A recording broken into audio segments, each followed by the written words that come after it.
Savais-tu que tu ne vois pas vraiment le monde tel qu'il est?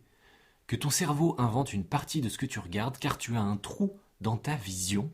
Si tu le savais, n'hésite pas à me le dire en commentaire car dans cet épisode, nous allons partir à la découverte de la façon dont ton cerveau construit ta vision, pourquoi tu as un angle mort invisible et comment ton esprit remplit les blancs en permanence. Mais avant ça, n'hésite pas à mettre un pouce pour soutenir cette chaîne et son contenu et on attaque tout de suite.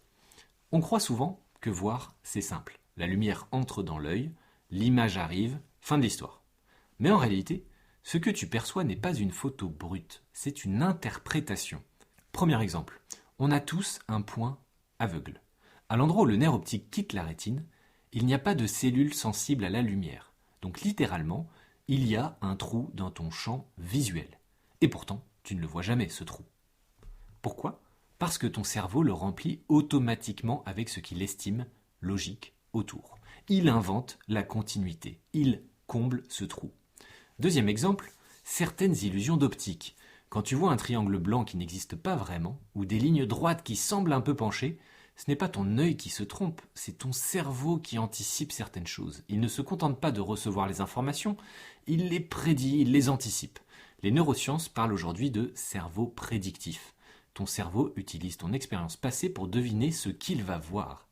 Il construit une hypothèse, puis la compare aux signaux reçus, et la plupart du temps, ça marche. Mais parfois, l'hypothèse est plus forte que la réalité. C'est pour ça que tu peux lire un mot, même si des lettres sont inversées. C'est pour ça que tu reconnais un visage dans les nuages, des fois. Que ton cerveau préfère une histoire cohérente plutôt qu'un vide. Voir n'est donc pas un enregistrement passif, c'est une négociation permanente entre ce qui arrive dans tes yeux et ce que ton cerveau pense probable. Autrement dit, tu ne vois pas le monde tel qu'il est, tu vois la meilleure version possible que ton cerveau a pu construire en une fraction de seconde. Et le plus fascinant, il fait ça des millions de fois par jour sans même que tu t'en rendes compte.